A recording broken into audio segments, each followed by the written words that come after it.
There are 5 financial decisions that quietly determined the shape of your retirement. Most of us, we made them before we even knew what we were doing.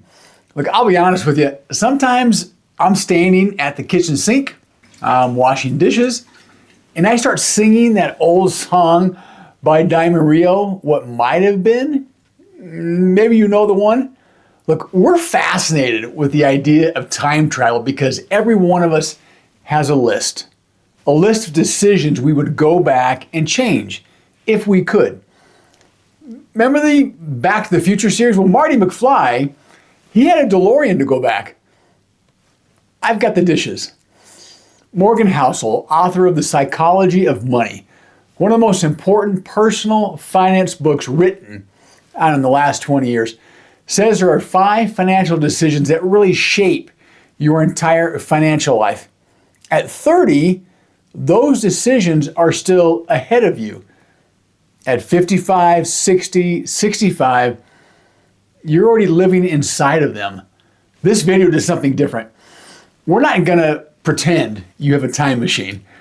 We're going to name each decision, look at the real cost, and then show you exactly what you can do about it right now.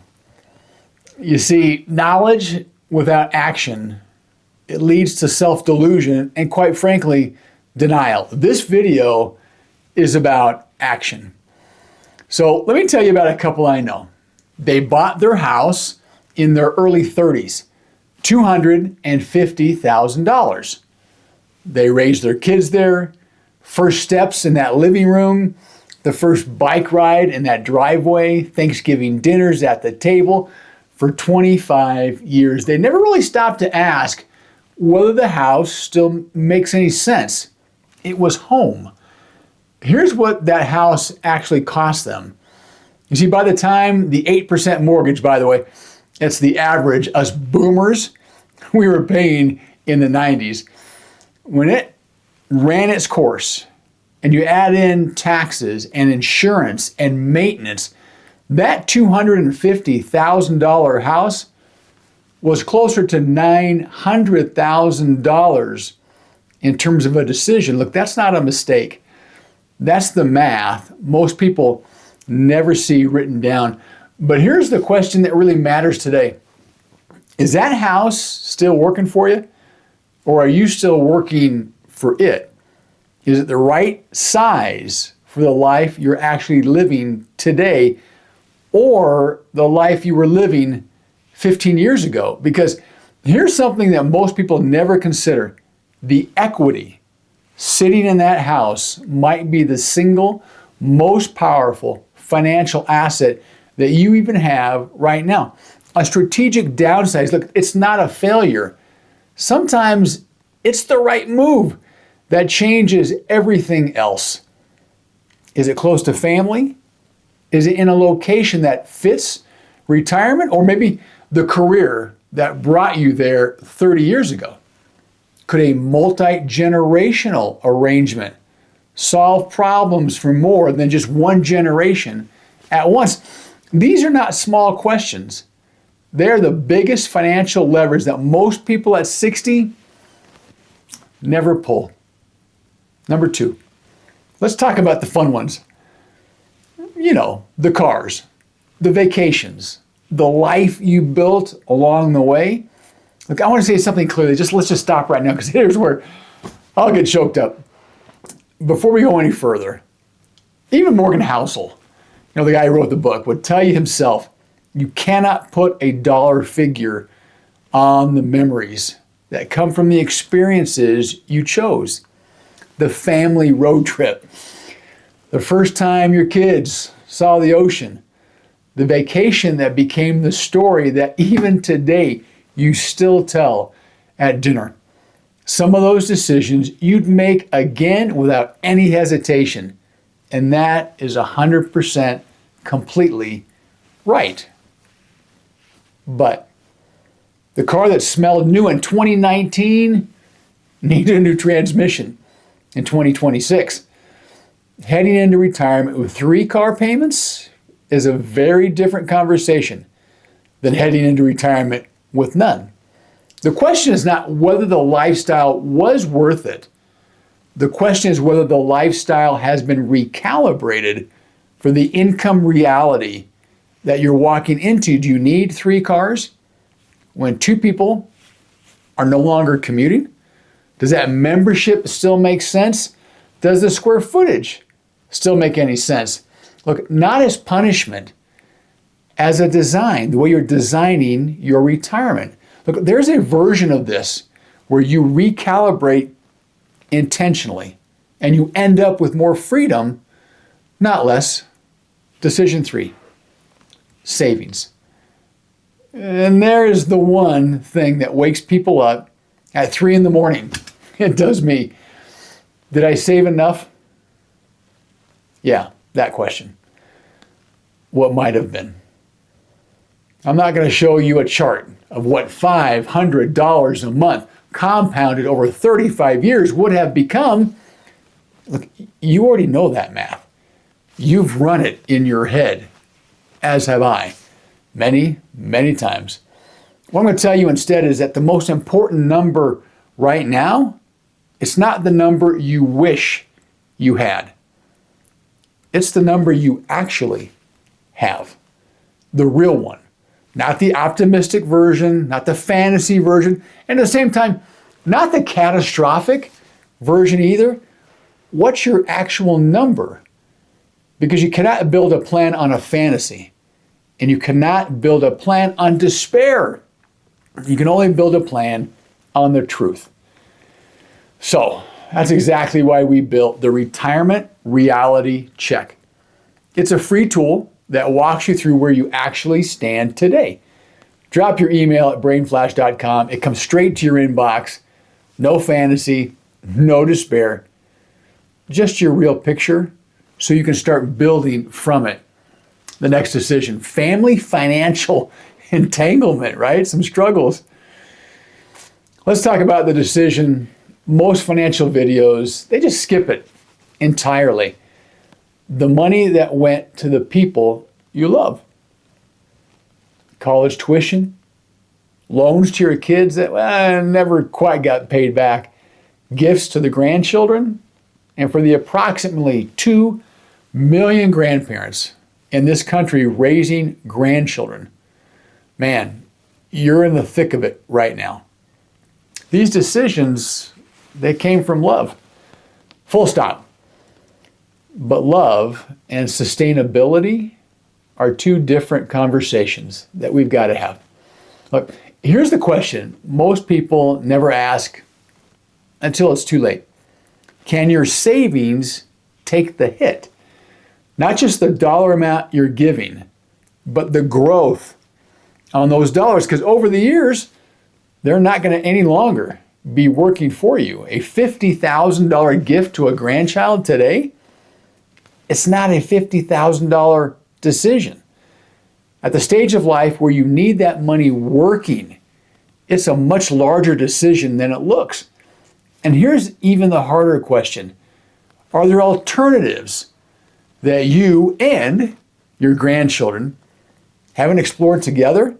FAFSA, Pell Grants, in-state tuition versus out-of-state, community college for the first 2 years.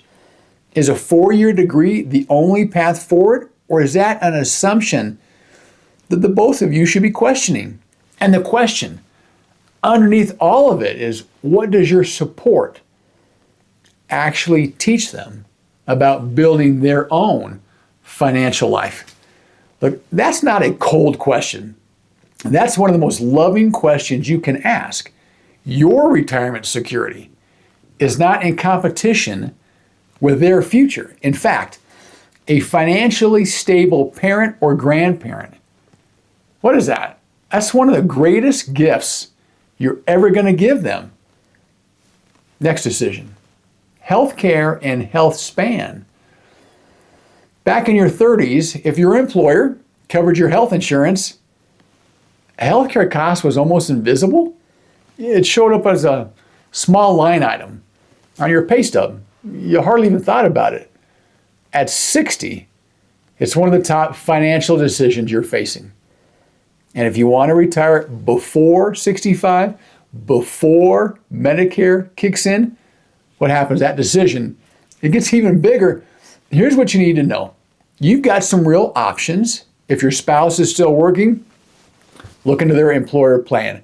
That may be the most affordable path of any of these options. If not, the ACA Marketplace offers plans with income-based subsidies that many people in this situation, you qualify for, and you'd be surprised how much those subsidies knock that premium down based on your income. Cobra, it can bridge a short gap, but wow, it's expensive as a long-term solution. Private insurance, well, it exists, but the underwriting and the cost make it a last resort for most people. The point is this: healthcare between 60 and 65, it's a problem. There are some solutions, but it requires a plan, not just a vain hope. Now, let's talk about the other side of this decision, health span. Look, we've covered this in depth on this channel. I'll link to that video above, but I want to say it plainly here. It belongs in this part of the conversation as well. A chronic disease at 60 does not just affect your quality of life, it will detonate anybody's financial plan. The medical cost, the reduced capacity to earn, the care costs downstream. Your health is not separate from your retirement plan. Look, at this stage, your health is your retirement plan. Here's what I need you to hear, please. This is so important. You cannot go back and change what you did not do for your health in your 40s. But what you do tomorrow morning still matters more than most people realize. What's the specific thing that you're going to do tomorrow morning to protect your balance, your muscle strength, your mental sharpness? Not next month, tomorrow morning. This is the one place where compounding, it still has real runway left for you at 60. Now, here's the two big levers. We've named the 5 decisions. We've looked at the real cost of each one over your lifetime. Now, here's what you actually do about it. Because there are 2 decisions that exist at 60 that did not exist for you back as a 35-year-old. And these 2 decisions, they dwarf everything else on the board right now. First one, the timing of Social Security, the single largest financial decision still sitting in front of you, is when to claim Social Security. That decision doesn't happen back at 30. At 60, guess what? It's about everything. The difference between claiming at 62 versus 67 versus 70, that's not just a minor adjustment. It's a 6-figure lifetime income decision. And most people, they make it without fully understanding the math. Look, we've got a full series on this, and I'll put a card on the screen so you can check on it later after we wrap up this video. But look, here's the foundation you need to know. Your real Social Security number, not an estimate, not a guess, the actual number. Please go out to ssa.gov. Look up your specific situation. That number, it's the foundation of every retirement income conversation you're going to have. You cannot make this decision well without the real number. Second, the second lever is one, again, most retirement videos never talk about. What do you know? What have you built? What have you spent 30 years getting really, really good at? That has market value right now, today. The question is not whether you go back to work. That's not it. Not going back to work in the career the way that you left it. The question is, how can you deploy those skills that you already have in a way that generates real income, while at the same time giving you the flexibility that retirement, is supposed to provide. Part-time is one version, consulting is another, a small service-based income stream is another. Look, this isn't about going back. This is about designing forward, but using the most valuable thing you already own, which is 30 years of hard-earned experience. Your Social Security timing and your skills-based income strategy together, those two decisions can move your retirement picture more than anything else available to you right now. Let me go back to that kitchen sink for a minute. That song, What Might Have Been. Here's the truth about that song. Everyone who has ever achieved anything meaningful has sung it, every single one of them.